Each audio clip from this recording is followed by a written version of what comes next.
तलाक के बाद पति पहुंचा तलाकशुदा पत्नी के घर गुजारे भत्ते के पैसे देने। पत्नी ने दिखाया ऐसा नजारा कि होश उड़ गए। शाम का समय था। समीर अपनी चमचमाती कार से एक कॉलोनी के बाहर उतरा। उसकी जेब में एक लिफाफा था जिसमें 25,000 रुपए थे।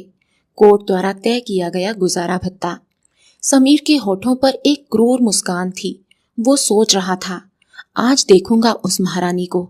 8 महीने हो गए अलग हुए। रोटियों के तो लाले पड़ गए होंगे। आज जब ये 25,000 रुपए उसके मुंह पर फेंक कर मारूंगा तो उसकी आंखों में वही लाचारी देखूंगा जो मुझे सुकून देती है। घर का दरवाजा आधा खुला था। समीर बिना बेल बजाए घर के अंदर आया और उसी कड़कदार आवाज में चिल्लाया, सुमन, बाहर निकल, तेरे भीख के पैसे लाया हूं। लेकिन कोई जवाब नहीं आया। समीर ने गुस्से से लॉबी का दरवाजा खोला तो सामने का नजारा देखकर उसके पैरों तले जमीन खिसक गई। अंदर हॉल में 3 बड़ी बड़ी टेबल लगी थी। उन पर बड़े बड़े डिब्बे, पैकिंग मटेरियल और खुशबूदार मसालों के पैकेट रखे थे। एक और कोरियर कंपनी के 2 लड़के खड़े थे जो बड़े बड़े कार्टून पैक कर रहे थे और दूसरी ओर खड़ी थी सुमन। वही सुमन जो कभी समीर की एक आवाज पर कांप जाती थी, आज पूरे आत्मविश्वास के साथ कानों में ब्लूटूथ लगाकर किसी सप्लायर से बात कर रही थी। बिल्कुल सर, 50 किलो का ऑर्डर आज शाम तक डिस्पैच हो जाएगा। क्वालिटी में कोई समझौता नहीं होगा। समीर हक्का बक्का रह गया। वो जिस औरत को भीख देने आया था वो वहां एक बॉस की तरह खड़ी थी। उसका पुरुष अहंकार फनफनाने लगा। वो बर्दाश्त नहीं कर पाया कि सुमन उसे नजरअंदाज कर रही है। वो तेजी से आगे बढ़ा और पैकिंग कर रहे लड़कों को धक्का देते हुए सुमन के पास पहुंचा और जोर से चिल्लाया, सुनाई नहीं देता तुझे? मैं आया हूं, तेरा पति। पूरे कमरे में सन्नाटा छा गया। काम करने वाले लड़के सहम गए। सुमन ने धीरे से अपनी नजरें उठाई। उसकी आंखों में अब वो पहले वाला डर नहीं था। फिर समीर की आंखों में आंखें डालकर बोली, तलाक हो चुका है हमारा। आप अब मेरे लिए सिर्फ एक विजिटर हैं। और रही बात इन पैसों की, तो अपने ये पैसे अपनी जेब में ही रखिए समीर जी। मुझे जरूरत नहीं है इनकी। आपके इन 25,000 से ज्यादा तो मैं अपने स्टाफ को बोनस बांट देती हूँ। समीर का चेहरा गुस्से से लाल बैंगनी हो गया। तेरी इतनी औकात? 2 टके का धंधा क्या शुरू कर लिया? जुबान चलने लगी। फिर चेहरे पर एक जहरीली मुस्कान लाते हुए बोला, वैसे अचानक इतने पैसे कहाँ से आ गए सुमन? किसी का सहारा लिया है क्या? या फिर किसी ने मदद की है तुम्हारी? उसका इशारा साफ था। वो सुमन के चरित्र पर सवाल उठा रहा था। सुमन का चेहरा क्रोध से तमतमा उठा, लेकिन उसने अपने ऊपर काबू रखा। जवाब नहीं है ना? मुझे पता था। खैर, मुझे तुम्हारी जिंदगी में अब कोई दिलचस्पी नहीं। इतना कहकर सुमन को नफरत से देखते हुए समीर बाहर की तरफ जाने लगा। तभी पीछे से सुमन की आवाज आई, रुकिए समीर जी, इतनी जल्दी क्या है? यहाँ आ ही गए हैं तो एक नजारा देखते जाइए। समीर दरवाजे पर रुक गया। उसने बिना पलटे गुस्से में कहा, क्या दिखाना चाहती हो? मुझे तुम्हारी इस नौटंकी में कोई दिलचस्पी नहीं है। सुमन चुनौती देते हुए बोली, एक बार देख तो लीजिए, अगर होश न उड़ जाए तो नाम बदल देना मेरा। समीर की धड़कनें तेज हो गई। आखिर सुमन के पास ऐसा क्या हो सकता है जो उसे डरा सके? वो धीरे से पलटा। सुमन वहां लगे एक पर्दे के पास गई और झटके से वो पर्दा हटा दिया। पर्दे के पीछे जो था उसे देखते ही समीर की आंखों की पुतलियां फैल गई। वाकई समीर के होश उड़ चुके थे। ये नामुमकिन था। आखिर ऐसा क्या दिखाया सुमन ने कि समीर लड़खड़ाता हुआ पीछे हट गया, जैसे उसने अपनी ही मौत देख ली हो। ये कहानी शुरू होती है 6 साल पहले। सुमन एक सीधी सादी और बेहद संस्कारी लड़की थी। बचपन में ही माता पिता का साया सर से उठ गया था। उसे उसके मामा मामी ने पाला था। सुमन के लिए शादी का मतलब था अपना घर, अपना परिवार, जहां उसे वो प्यार मिलेगा जिसे पाने के लिए वो बरसों से तरस रही थी। उसकी शादी समीर से हुई। समीर एक अच्छे खानदान का लड़का। घर में समीर के अलावा उसके बड़े भाई भाभी और समीर की बुजुर्ग और अपाहिज माँ थी जो बिस्तर पर या व्हीलचेयर पर ही रहती थी। शादी के बाद समीर की जिद पर सुमन ने अपनी नौकरी छोड़ दी थी। वो एक आदर्श बहू बनकर घर को संवारने में जुट गई। उसने शालिनी भाभी को भी हमेशा बड़ी बहन का दर्जा दिया और सम्मान दिया, लेकिन शालिनी को सुमन की ये अच्छाई महज दिखावा लगती थी। उसे ये बर्दाश्त नहीं था कि घर में सुमन की तारीफ हो, इसलिए वो हमेशा उसे नीचा दिखाने के मौके तलाशती रहती। एक दिन जब सुमन मायके गई हुई थी, शालिनी ने मौका देखकर समीर के कान भरने शुरू कर दिए। देवर जी, आप इतने मॉडर्न और स्टाइलिश हैं, और ये सुमन एकदम गंवार। ये तो आपके स्टैंडर्ड की ही नहीं है। कहाँ आप और कहाँ वो। उसके साथ आप किसी पार्टी में भी जाएंगे ना तो आपकी ही बेइज्जती होगी। समीर उस वक्त तो चुप रहा, लेकिन भाभी की बातों का जहर अपना काम कर गया। प्यार की जगह ताने और गुस्से ने ले ली। बात बात पर डांटना और हाथ उठाना आम हो गया। सुमन ने कई बार वजह पूछनी चाही, लेकिन बदले में उसे सिर्फ अपमान और कड़वाहट ही मिली। समीर की माँ शारदा देवी से ये अन्याय देखा नहीं गया। जब भी समीर सुमन पर बिना वजह चिल्लाता तो वो अपनी कांपती आवाज में टोकती, बेटा समीर, क्यों सताता है इस बच्ची को? ये तो सेवा भी करती है और गालियां भी खाती है। लेकिन समीर पर तो भाभी शालिनी की बातों का जादू चल चुका था। वो झल्लाकर माँ को ही चुप करा देता। माँ, आप बस अपनी दवाइयाँ खाइए और आराम कीजिए। फिर इस घुटन भरे माहौल में एक उम्मीद की किरण जागी। सुमन गर्भवती हुई। सुमन ने सोचा शायद अब सब ठीक हो जाएगा। जब समीर अपने बच्चे का मुंह देखेंगे तो उनका दिल पिघल जाएगा। इस उम्मीद के सहारे सुमन ने अपनी गर्भावस्था के 9 महीने भी कोलू के बैल की तरह काम करते हुए बिताए। पैर सूज जाते थे, कमर दर्द करती थी, लेकिन भाभी के रहते हुए उसे आराम करने का भी हुक्म नहीं था। आखिरकार वो दिन आया जब सुमन की गोद में एक नन्हा सा बेटा आया। उसका नाम रखा गया आरव। सुमन ने सोचा था कि पिता बनते ही समीर की आंखों में प्यार उमड़ आएगा, लेकिन अफसोस, समीर के चेहरे पर पिता बनने की खुशी नहीं बल्कि एक अजीब सी बेरुखी थी। हद तो तब हो गई जब डिलीवरी के 3 दिन बाद ही शालिनी भाभी सुमन के सिर पर आकर खड़ी हो गई। बहुत हो गया आराम महारानी, अब उठो और घर का काम करो। वो काम क्या पड़ोसी आकर करेंगे? मेरा कमर दर्द बढ़ गया है, अब और नहीं होता मुझसे। सुमन का शरीर अब भी कमजोर था, टांगे हरे थे, लेकिन वो कुछ बोल ना सकी। उसने अपनी सासू माँ शारदा देवी के पास नन्हे आरव को लिटाया और लड़खड़ाते कदमों से रसोई में चली गई। बिस्तर पर लेटी शारदा देवी की आंखों से आंसू बह निकले। वो बेबस थी, अपाहिज थी। वो अपने पोते को सीने से लगाकर बस इतना ही कह सकी, हे भगवान, मेरी बहू और इस मासूम पर रहम कर। वक्त अपनी रफ्तार से बीतता गया। अब तो सुमन बस अपने बेटे आरव के लिए जी रही थी। एक रात अचानक आरव की तबीयत बहुत बिगड़ गई। उसका शरीर बुखार से तप रहा था। रात के 2 बज रहे थे। सुमन घबरा गई। उसने समीर को जगाया। सुनिए, उठिए ना, आरव को बहुत तेज बुखार है। इसे सांस लेने में दिक्कत हो रही है।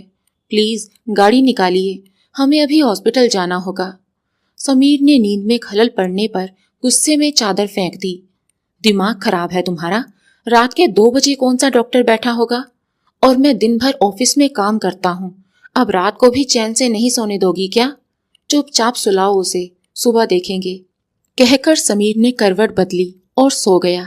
सुमन पूरी रात गीली पट्टियां आरव के माथे पर रखती रही ताकि बुखार में थोड़ा आराम आ सके। बच्चा सारी रात रोता रहा। अगली सुबह आरव की हालत और खराब हो गई। सुमन ने समीर से अस्पताल चलने को कहा, लेकिन समीर तैयार होकर बिना बच्चे को देखे ऑफिस निकल गया।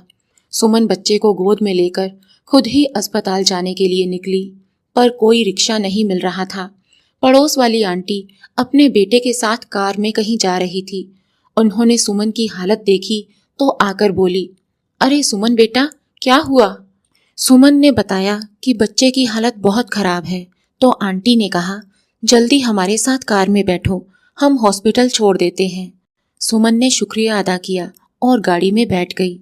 हॉस्पिटल में डॉक्टर ने बताया कि बच्चे को निमोनिया हो गया है। उसे तुरंत ड्रिप चढ़ानी पड़ी।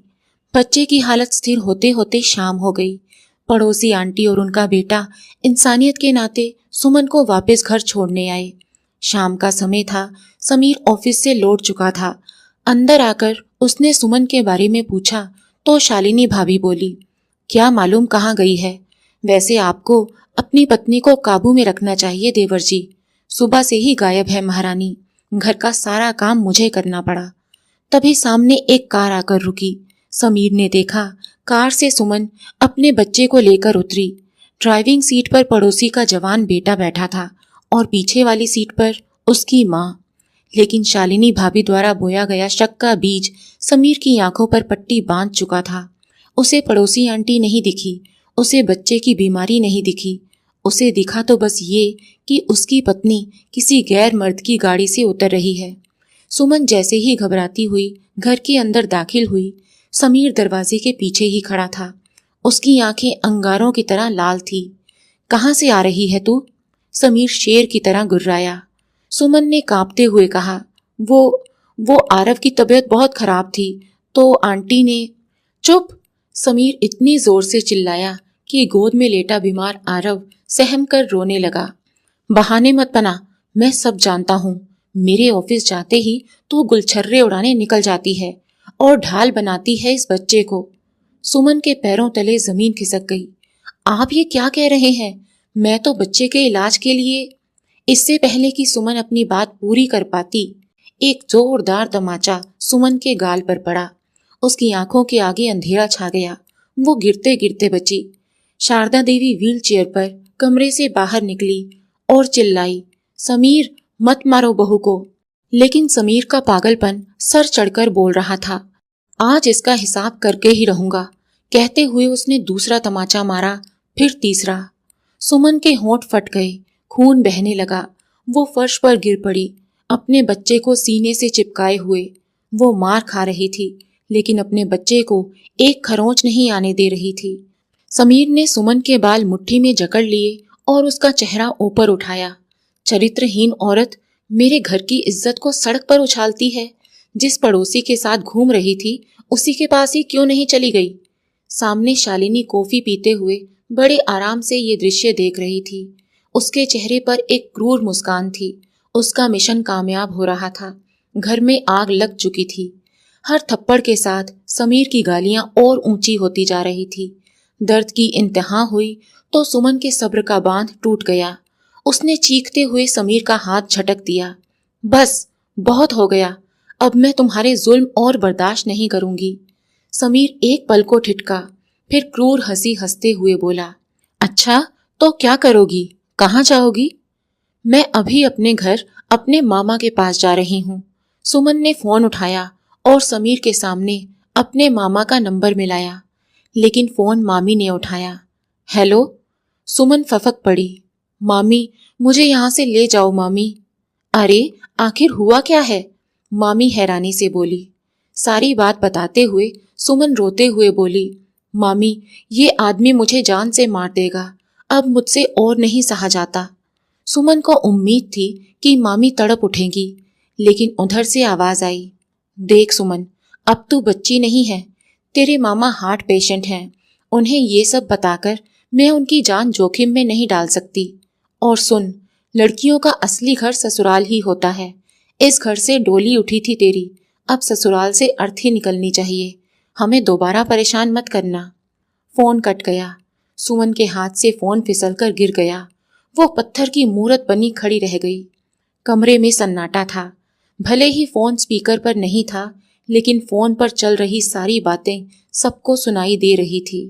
तभी समीर जोर से हंसा और बोला, देख लिया, सुन लिया, बड़ी हेकड़ी दिखा रही थी। मामा के पास जाऊंगी। तेरे मामा मामी ने तुझे कूड़े की तरह फेंक दिया है। अब तू चाहे जिए या मरे, उन्हें फर्क नहीं पड़ता। मेरे पैरों की जूती बने रहने में ही तेरी भलाई है। एक पल के लिए सुमन का मन हुआ कि रसोई में रखा केरोसिन खुद पर छिड़क ले और इस किस्से को ही खत्म कर दे, लेकिन अगले ही पल दिल दहल गया। अगर मैं मर गई तो इस जानवर के पास मेरे बच्चे का क्या होगा? उसका जीवन तो नर्क बन जाएगा। घर में अगर कोई सुमन का दर्द समझता था तो वो थी उसकी सासू माँ शारदा देवी। सुमन कभी कभी अपना सिर उनकी गोद में रखकर रो लेती थी। शारदा देवी, जो खुद उस घर में फर्नीचर की तरह पड़ी थी, उसके आंसू पोंछती। माफ कर दे बेटी, मेरी कोख के जाए ने तेरी जिंदगी नरक बना दी और मैं तेरी मदद भी नहीं कर पा रही। वक्त और घाव दोनों बढ़ते गए।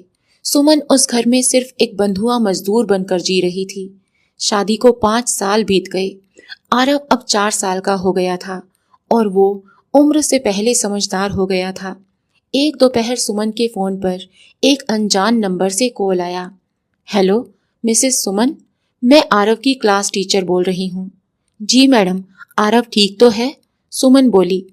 टीचर की आवाज बेहद गंभीर और चिंतित थी।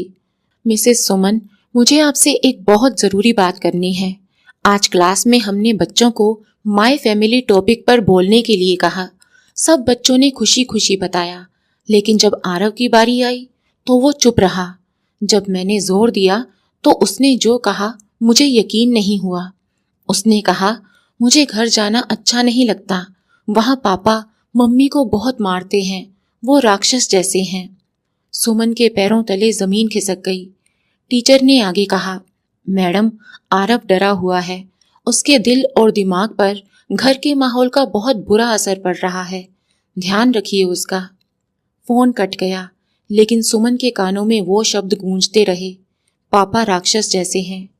उसे याद आया कि कैसे आरव अक्सर उससे पूछता था, मम्मी आप तो पापा की सारी बात मानती हो, फिर पापा आपको क्यों मारते हैं?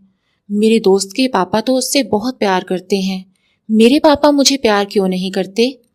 सुमन सिहर उठी, ये सोचकर कि घर के इस माहौल में उसके खुद के जीवन के साथ साथ उसके बेटे का बचपन, उसकी मासूमियत और उसका भविष्य सब कुछ बर्बाद होता जा रहा है। शनिवार की सुबह थी। समीर को ऑफिस जाना था, इसलिए सुमन कमरे में रखे आयरनिंग बोर्ड पर उसकी शर्ट प्रेस कर रही थी। वहीं पलंग पर 4 साल का आरव उछल कूद कर रहा था। वो अपनी ही मस्ती में मग्न था, कभी कूदता कभी गाता। आरव बेटा धीरे, गिर जाएगा, सुमन ने एक बार टोका। आरव सुना नहीं तूने, गिर जाएगा बेटा, बैठ जा, सुमन ने दूसरी बार प्यार से समझाया। लेकिन आरव तो अपनी ही धुन में था। वो और तेजी से उछलने लगा और फिर अचानक धड़ाम, एक जोरदार गिरने की आवाज आई। आरव पलंग से फिसलकर जमीन पर गिर गया था। उसका सिर जमीन पर बहुत जोर से लगा था। मम्मी, आरव की चीखने की आवाज आई। सुमन प्रेस छोड़कर आरव की ओर दौड़ी, उसे गोद में उठाया, उसका सिर सहलाया और किसी तरह उसे चुप कराया। बेटा रो मत, मम्मी है ना, कुछ नहीं हुआ। सुमन अपने आंचल से आरव के आंसू पोंछती रही और उसे गले से लगाए सहलाती रही। 5 मिनट बाद जब आरव की रुलाई थमी तो सुमन ने राहत की सांस ली, लेकिन तभी अचानक उसे कुछ जलने की बदबू आई। उसने पलट कर देखा तो दिल धक से रह गया। शर्ट जल रही थी। समीर की नीली शर्ट के बीचों बीच एक बड़ा सा भूरा जला निशान बन चुका था। हे भगवान, अब क्या होगा? सुमन के होंठ फड़कने लगे। वो डर के मारे बुरी तरह कांप रही थी। लेकिन तभी बाथरूम का दरवाजा खुला और समीर नहाकर कमरे में आ गया। उसने तौलिए से बाल पोंछते हुए पूछा, शर्ट तैयार हो गई? सुमन घबराहट में बोली, वो आरव गिर गया था तो मैं। समीर ने बीच में ही उसकी बात काट दी। मुझे तुम्हारे बहाने नहीं सुनने, शर्ट दो। उसने सुमन के हाथ से शर्ट छीनी। शर्ट को देखते ही समीर का चेहरा गुस्से से लाल हो गया। ये क्या किया तुमने? समीर गरजा। ये मेरी नई शर्ट थी, 3000 की, और तुमने इसे बर्बाद कर दिया। सॉरी, वो गलती से। क्या गलती से? और कितनी बार गलती करोगी? चिल्लाते हुए समीर ने एक झन्नाटेदार थप्पड़ सुमन के गाल पर जड़ दिया। सुमन की आवाज रुआंसी हो गई। आखिर मैं भी इंसान हूँ, इस तरह का व्यवहार सहन करना अब मेरे बस की बात नहीं है। समीर ने झटके से उसके बाल पकड़ लिए और खींचते हुए बोला, अच्छा क्या करोगी, बोलो ना। सुमन चिल्लाई। लेकिन तभी 4 साल का आरव अपने छोटे छोटे हाथों से पापा की टांगों पर मुक्के मारने लगा। वो रो रहा था, चिल्ला रहा था, नहीं मम्मी को मत मारो, आप गंदे हो, मम्मी को छोड़ दो। घबराहट और डर के मारे उसकी आवाज कांप रही थी, उसकी आंखों में दहशत थी, लेकिन अपनी माँ को बचाने की जिद भी थी। लेकिन समीर तो जैसे गुस्से से पागल हो चुका था। अच्छा, तू भी अपनी माँ की जुबान बोलेगा? बड़ा रक्षक बना फिरता है। आज तेरा भी इलाज कर देता हूँ। समीर ने अपनी पूरी ताकत से हाथ उठाया उस 4 साल के मासूम बच्चे पर, और ठीक उसी पल सुमन बिजली की तरह झपटी और आरव को खींचकर अपने सीने से चिपका लिया। समीर का वो भारी भरकम हाथ जो आरव के कोमल गाल पर पड़ने वाला था, सुमन के मुंह पर पड़ा। थप्पड़ इतना जोरदार था कि दिमाग सुन्न हो गया। सुमन ने आरव को कसकर अपने आंचल में छिपाया और इतनी जोर से चिल्लाई कि घर की दीवारें हिल गई। खबरदार! समीर का हाथ हवा में ही रुक गया। वो सन्न रह गया। उसने आज तक सुमन की आवाज नहीं सुनी थी और आज वो दहाड़ रही थी। अगर मेरे आरव को एक खरोंच भी आई तो मैं भूल जाऊंगी कि तुम मेरे पति हो। मैं इस घर को शमशान बना दूंगी। सुमन का ये रूप, दुर्गा जैसा रौद्र रूप देखकर समीर एक पल के लिए घबरा गया। उसकी मर्दानगी एक निडर माँ के सामने बोनी पड़ गई। तभी समीर का फोन बजा। उसके बॉस का फोन था। तुझे तो मैं शाम को आकर देखूंगा, कहते हुए उसने दूसरी शर्ट निकालकर पहनी और पैर पटकता हुआ घर से बाहर निकल गया। समीर के जाने के बाद सुमन रोते रोते वहीं फर्श पर बैठ गई। उसने आरव के आंसू पोंछे, उसे माथे पर चूमा, लेकिन आरव सदमे में था। वो बुरी तरह से कांप रहा था। सुमन ने फैसला कर लिया था कि अब इस नर्क में वो और नहीं रह सकती। उसका दिल कह रहा था कि बिना एक पल की देरी किए वहां से भाग जाए, लेकिन दिमाग ने कहा, नहीं सुमन, जोश से नहीं, होश से काम लेना होगा। उसे सबसे पहले छत चाहिए थी जहां वो और उसका बच्चा सुरक्षित रह सकें। अचानक उसे अपने कॉलेज की सहेली नीता का ख्याल आया। नीता का पति प्रॉपर्टी डीलिंग का काम करता था। सुमन ने नीता को फोन मिलाया। हेलो नीता, मैं सुमन बोल रही हूँ। उसने संक्षेप में अपनी स्थिति बताई। नीता, मुझे आज ही घर छोड़ना है। मुझे एक कमरा चाहिए, किराया कम हो लेकिन जगह सुरक्षित होनी चाहिए। मेरे साथ आरव है। नीता ने उसकी घबराहट समझ ली। उसने अपने पति से बात की और आधे घंटे में सुमन को कॉल बैक किया। सुमन, चिंता मत कर। मेरे घर से 2 गली छोड़कर ही एक आंटी का घर है। वहां तीसरी मंजिल पर एक कमरा खाली है। लिफ्ट नहीं है, इसलिए किराया कम है, लेकिन आंटी और आसपास के लोग बहुत शरीफ हैं, तो बस आ जा। सुमन की जान में जान आ गई। उसने एक बैग में अपने और आरव के थोड़े से कपड़े ठूंसे, बच्चे के खाने का सामान और जरूरत की चीजें रखी। सब्जी और राशन से बचा बचा कर उसने कुछ पैसे जमा कर रखे थे। उसने वो पैसे और मायके से मिले छोटे मोटे गहने भी उठा लिए। शाम का वक्त हुआ। सासू माँ अपनी दवा लेकर सो चुकी थी। शालिनी भाभी अपने कमरे में टीवी की आवाज तेज करके बैठी थी। यही मौका था। उसने आरव को उठाया और बिना पीछे मुड़े दबे पांव मुख्य दरवाजे से बाहर निकल गई। रात के 11 बज रहे थे। समीर घर लौटा तो वो शराब के नशे में धुत था। वो पूरी तैयारी के साथ आया था कि आज सुमन को सबक सिखाएगा। उसने दरवाजा लात मारकर खोला और सोफे पर गिर पड़ा। सुमन, पानी ला। कोई जवाब नहीं आया। उसका पारा चढ़ गया। सुमन, बहरी हो गई है क्या? फिर भी कोई जवाब नहीं।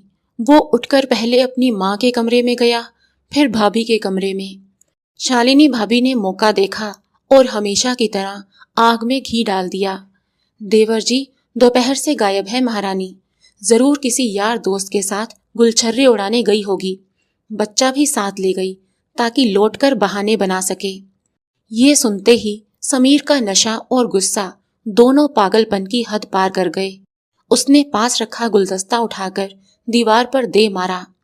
आने दो आज उसे, ऐसी मार मारूंगा कि मौत को भी तरसेगी। उसे यकीन था कि सुमन जाएगी कहाँ, सुबह तक रोती हुई वापस आ ही जाएगी। अगली सुबह हुई, सूरज निकल आया था, लेकिन सुमन नहीं लौटी। समीर का सिर नशे और गुस्से से फट रहा था। उसने फिर से सुमन को फोन लगाया। इस बार सुमन ने फोन उठा लिया। हेलो। समीर दहाड़ा। कहाँ है तू? घर आजा चुपचाप, वरना। उधर से सुमन की आवाज आई। चिल्लाओ मत, मैं अब उस घर में कभी वापस नहीं आऊंगी। समीर सन रह गया। क्या बकवास कर रही है? तेरी इतनी औकात, भूखी मरेगी सड़क पर। सुमन ने शांत स्वर में पर दृढ़ता से कहा, भूखे मरना मंजूर है, लेकिन अपने बेटे को उस नर्क में एक पल नहीं रखूंगी। समीर जोर से राक्षसों वाली हंसी हंसते हुए बोला, अच्छी बात है, मैं भी देखता हूँ बिना पैसे के कब तक रहती है। भीख मांगने की नौबत आएगी तो वापस मेरे पैरों में ही आकर गिरेगी। सुमन ने फोन काट दिया। नीता की मदद से कमरा तो मिल गया था, लेकिन वो खाली था। सुमन ने आरव को चटाई पर सुलाया। उसने अपने पैसे गिने। जितने पैसे और गहने उसके पास थे, उनसे किराया और राशन मिलाकर मुश्किल से 2-3 महीने ही गुजारा हो सकता था। उसके बाद क्या? अगले ही दिन सुमन शहर के स्कूलों और कॉलेजों में नौकरी के लिए गई, लेकिन कहीं वैकेंसी नहीं मिली तो कहीं जवाब मिला, मिसेस सुमन, आपका एक्सपीरियंस तो ठीक है, लेकिन पिछले 6 साल का गैप है। अब सिलेबस बदल चुका है। सॉरी, हमें अपडेटेड टीचर्स चाहिए। कहीं उम्र का हवाला, कहीं गैप का बहाना, तो कहीं सिफारिश की जरूरत। कई दिनों तक यूं ही चलता रहा। उसे हर जगह से ना सुनने को मिल रहा था। वो बुरी तरह से थक चुकी थी, लेकिन टूटी नहीं थी। बैठे बैठे वो खुद से सवाल कर रही थी, मेरे पास ऐसा क्या है जो मैं दुनिया को दे सकती हूँ? तभी 4 साल के आरव की मासूम आवाज से सुमन के ख्यालों की कड़ियां टूट गई। मम्मी, भूख लगी है। सुमन अपनी थकान भूल गई और जल्दी से उठी। राशन कम था, लेकिन सुमन के हाथों में हुनर था। उसने थोड़ी सी दाल और चावल चढ़ाए और उसमें अपने हाथों से कुटे हुए मसालों का तड़का लगाया। उसी समय दरवाजे पर दस्तक हुई। सुमन की सहेली नीता उसका हालचाल लेने आई थी। अरे सुमन, ये कैसी सौंधी सी खुशबू आ रही है? नीता ने अंदर कदम रखते हुए पूछा। दाल चावल बनाए हैं नीता, तुम भी खाओ ना। नीता के मना करने के बावजूद सुमन ने उसके लिए भी प्यार से खाना परोस दिया। नीता ने जैसे ही पहला निवाला मुंह में लिया, उसकी आंखें फैल गई। वाओ सुमन, इतना गजब का स्वाद! इसका सीक्रेट क्या है? सुमन धीरे से मुस्कुराई। सीक्रेट कुछ नहीं है नीता, बस मैं बाजार से पिसे हुए मसाले इस्तेमाल नहीं करती, सिलबट्टे पर खुद मसाले तैयार करती हूँ। नीता की आंखों में एक चमक आ गई। सुमन, तेरे हाथ में तो सोने की खान है, मसालों का बिजनेस क्यों नहीं शुरू करती? आज के दौर में हर कोई शुद्धता की तलाश में है। सुमन को ये बात सही लगी। उसने अपनी बची खुची जमा पूंजी से कुछ खड़े मसाले खरीदे, उन्हें धूप में सुखाया, पीसा और छोटी छोटी थैलियों में पैक किया। शुरुआत बहुत कठिन थी। सुमन ने अपने इलाके के 3-4 छोटे दुकानदारों को सैंपल दिए। भाई साहब, अगर ग्राहक पसंद करें तभी पैसे दीजिएगा। 2 दिन बाद ही एक दुकानदार का फोन आया। बहन जी, वो मसाला और है क्या? ग्राहक तो पागल हो रहे हैं, पूछ रहे हैं कि ये कौन सी कंपनी का है। धीरे धीरे मांग बढ़ने लगी। सुमन ने अब पीछे मुड़कर नहीं देखा। वो दिन रात मेहनत करती, आरव को सुलाकर रात रात भर मसाले पीसती और पैक करती। एक छोटी सी दुकान से शुरू हुआ सफर अब एक छोटी सी फैक्ट्री तक पहुंच गया था। सुमन गृह उद्योग अब एक बड़ा ब्रांड बनने लगा था। उधर समीर को पूरा यकीन था कि एक दिन सुमन थक हार कर नाक रगड़ती हुई वापस आएगी, लेकिन सुमन ने तलाक का नोटिस भिजवा दिया। जब समीर के पास कोर्ट से तलाक का नोटिस पहुंचा तो वो तिलमिला उठा। उसने गुस्से में वकील को फोन मिलाया। मुझे उस औरत को बर्बाद करना है, मुझे बच्चे की कस्टडी चाहिए, उसे बच्चे के लिए उम्र भर तड़पाना है। उधर जिस भाभी के कहने पर समीर ने अपना घर फूंका था, अब उसी भाभी ने अपना असली रंग दिखाया। नोटिस आने के बाद समीर ने जब खाना मांगा तो शालिनी भाभी ने टीवी का रिमोट घुमाते हुए रूखेपन से कहा, खाना नहीं बना है देवर जी, मैं यहाँ किसी की नौकरानी नहीं लगी हूँ। अपनी बीवी को तो भगा दिया, अब मुझसे उम्मीद मत रखो। समीर सन रह गया। पहले यही भाभी कहती थी, देवर जी आप चिंता मत करो, मैं हूं ना। आज उनके सुर बदल चुके थे। घर में अब हर रोज कलेश होने लगा। परेशान होकर समीर ने बेंगलोर में ट्रांसफर ले लिया और घर छोड़कर चला गया। उसे लगा कि दूर जाकर शांति मिलेगी, लेकिन शांति तो वो खुद ही अपने हाथों से नष्ट कर चुका था। कोर्ट की तारीख का दिन आया। समीर बेंगलोर से दिल्ली आया। कोर्ट रूम खचाखच भरा था। एक तरफ समीर अपने महंगे वकील के साथ खड़ा था और दूसरी तरफ सुमन साधारण साड़ी में लेकिन चेहरे पर सच्चाई का तेज लिए। समीर के वकील ने शुरुआत ही चरित्र हनन से की। जज साहब, ये महिला शादी के 5 साल तक चुप रही। आज अचानक इसे घरेलू हिंसा याद आ गई। ये सब नाटक है। सच तो ये है कि मिसेस सुमन आजाद रहना चाहती है, इसलिए मेरे मुवक्किल से तलाक चाहती हैं। सुमन की आंखों में आंसू नहीं, आग थी। उसने दृढ़ता से जवाब दिया, हाँ, मैं चुप थी। इसलिए नहीं कि मैं गलत थी, बल्कि इसलिए कि मैं अपना घर बचाना चाहती थी। मैंने अपनी सहन शक्ति की आखिरी हद तक सहा जज साहब, लेकिन जब बात मेरे बेटे की जान पर आई तो मैंने ये कदम उठाया। वकील ने पैतरा बदला। योर ऑनर, जिस औरत का चाल चलन ही ठीक ना हो, जो बिना बताए घर से भाग गई हो, ऐसी लापरवाह माँ को बच्चे की कस्टडी कैसे दी जा सकती है? सुमन ने बिना घबराए अपनी मेडिकल रिपोर्ट्स और गवाहों की लिस्ट जज के सामने रख दी। उन कागजों में दर्ज हर चोट समीर की दरिंदगी की गवाही दे रही थी।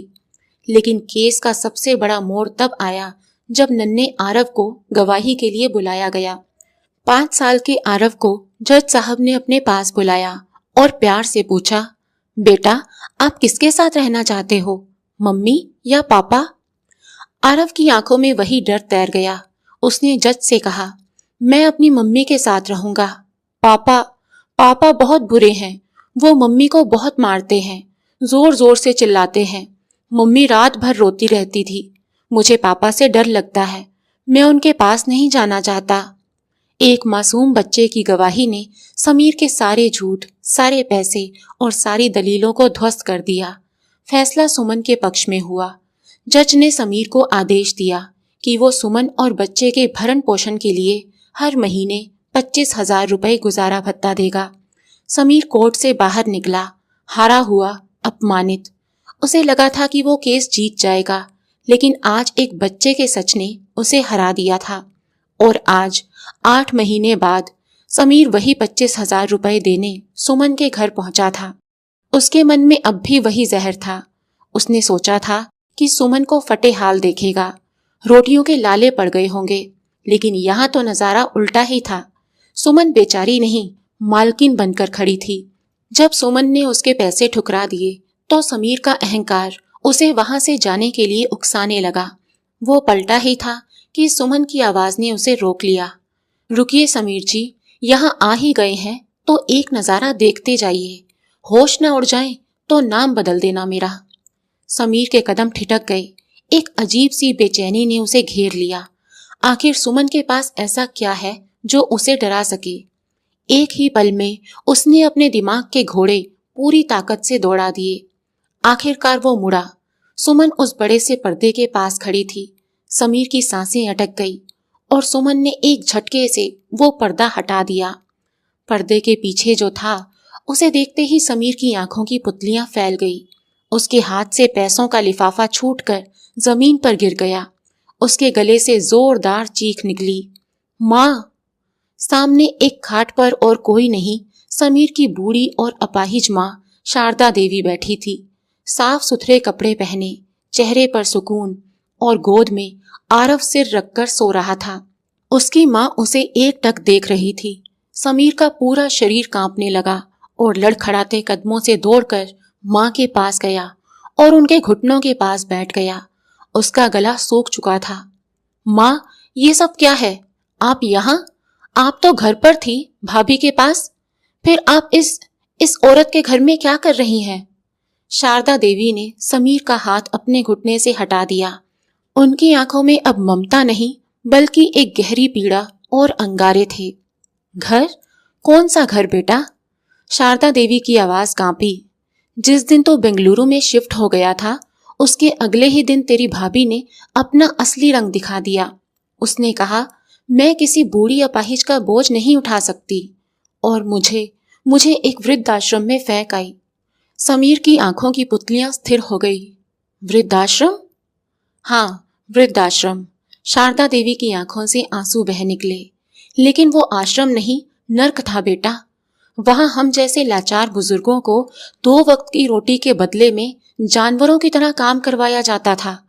मैं अपनी इन कांपती उंगलियों से दिन भर मटर छीलती थी, बिना रुके सब्जियां काटती थी, तब जाकर 2 वक्त की रोटी मिलती थी। कोई बुजुर्ग पापड़ बेलता था, कोई साफ सफाई करता, तो कोई झूठे बर्तन मांजता था। मैं रोज भगवान से मौत मांगती थी समीर। समीर का कलेजा मुंह को आ गया। उसे लगा जैसे किसी ने खोलता हुआ तेल उसके कानों में डाल दिया हो। वो तो भला हो हमारे पड़ोस वाली विमला का, जो एक दिन वहां कंबल दान करने आई और मुझे पहचान लिया। उसने सुमन को खबर दी। और तुझे पता है समीर, ये लड़की जिसे तूने जीते जी मार डाला था, ये खबर मिलते ही दौड़ती हुई आई। शारदा देवी का गला भर आया। जब सुमन वहां पहुंची तो मेरी हालत देखकर चीख पड़ी। इसने वहां के मैनेजर से लड़कर मुझे छुड़ाया और मुझे वहां से सीधे अपने घर ले आई। इसने मेरी वो सेवा की है जो शायद मेरी अपनी बेटी होती ना तो भी ना कर पाती। समीर के पैरों तले से जमीन पूरी तरह खिसक चुकी थी। उसका अहंकार, उसका गुस्सा, उसकी मर्दानगी, सब कुछ चकनाचूर हो गया था। वो घुटनों के बल वहीं जमीन पर ढेर हो गया। उसकी आंखों से पश्चाताप के आंसू बहने लगे। उसने हाथ जोड़कर सिर झुकाकर कहा, माँ, मुझसे बहुत बड़ी गलती हो गई। मैं अंधा हो गया था। मुझे माफ कर दो माँ। सारा कसूर मेरा है। मुझे आपको छोड़कर जाना ही नहीं चाहिए था। लेकिन अब मैं आ गया हूं ना, मैं सब ठीक कर दूंगा। समीर ने सुमन की ओर एक नफरत भरी नजर डाली और कहा, मुझे इस औरत का कोई एहसान नहीं लेना। चलो माँ, मेरे साथ चलो। शारदा देवी ने समीर की आंखों में देखा। एहसान? तू माने या ना माने समीर, एहसान तो इस लड़की ने तुझ पर बहुत किए हैं, लेकिन तूने कभी उसकी कदर नहीं जानी। तूने ही एक हीरे को पत्थर समझकर ठोकर मार दी। समीर सन्न रह गया। शारदा देवी ने सुमन का हाथ कसकर थाम लिया और अपना अंतिम फैसला सुनाया। तुझे क्या लगता है मैं तेरे साथ जाऊंगी? अरे, तू तो इंसान के रूप में दरिंदा है, जो इस देवी जैसी औरत को तड़पाता रहा। जीते जी अपनी माँ को नर्क में छोड़ गया था। और ये सुमन, ये वो है जिसने मुझे उस नर्क से निकालकर अपनी पलकों पर बिठाया। मंदिर की मूरत की तरह पूजा है इसने मुझे। रिश्ता खून का नहीं, दिल का होता है। आज से सुमन ही मेरी बेटी है। मैं अपनी बेटी के पास ही रहूंगी, मरते दम तक।